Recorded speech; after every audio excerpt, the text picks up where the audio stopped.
When I was first diagnosed, it was pretty much a relief, which sounds kind of weird and awful, but it's because I was sick for so long and no one could figure out what was wrong with me. When I actually finally got here, it was actually because my mom requested a blood test.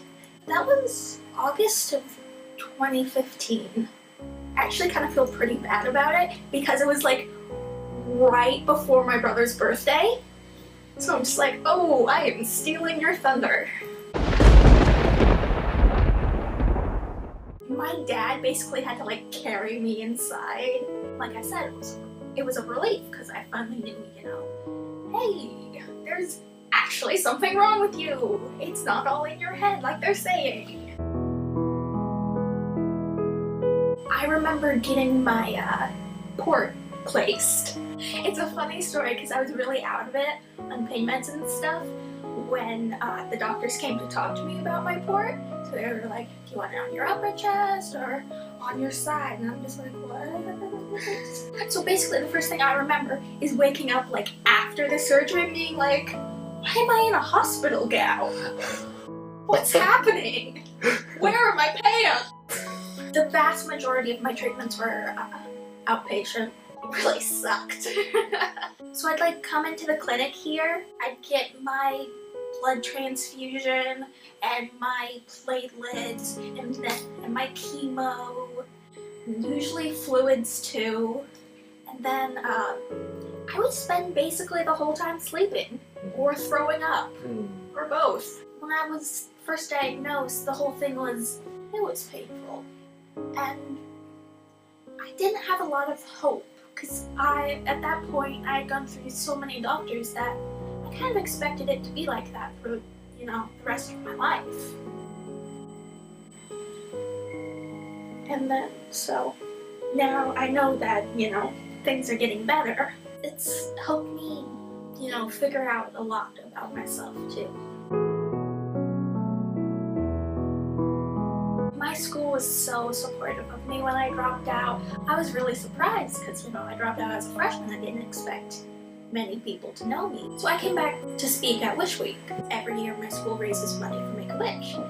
I was so terrified and so nervous. Like when I was little, I would go selectively mute, but it was actually really fun and I felt like I had a really good story to tell. I had previously gone to LEAP, Leadership Business Camp at UCLA. I got to go because of the Cancer Network. They gave me a scholarship. It's a week of learning good business techniques and communication, and they had such inspirational speakers, and so there I really got inspired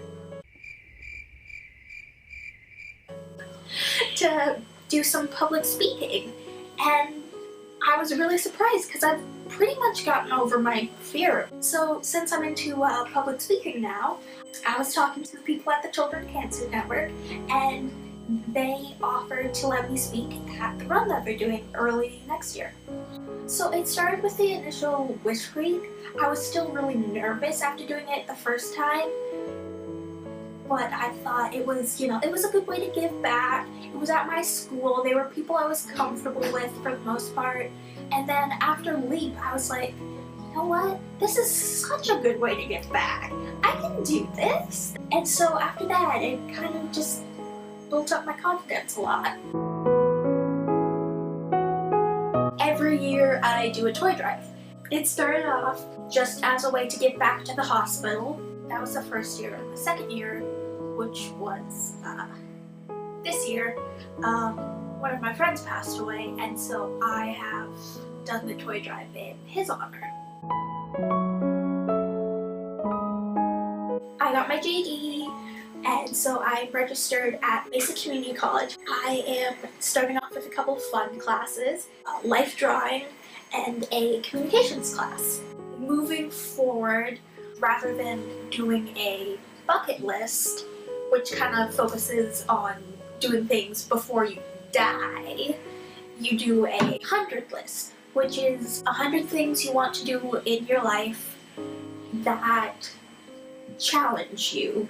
That's what I've been thinking about. So there is the sea lion caves up in Oregon, swimming with the jellyfish in Micronesia. A lot of mine is travel. Going to Japan! Okay, so there's the Studio Ghibli Museum. Studio Ghibli is my favorite film studio. They make Japanese animation, basically.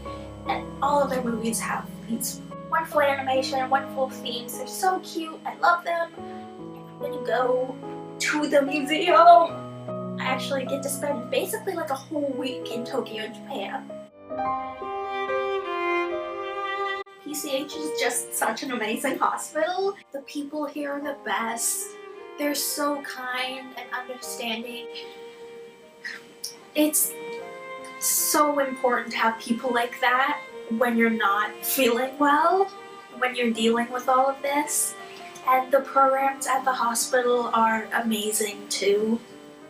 Like Child Life and the volunteers that they have here, they're just amazing. And people are so sweet. Honestly, there isn't a better hospital. I'm really thankful that I got to experience all of this, which is a weird thing to say about cancer, but it's helped me figure out a lot.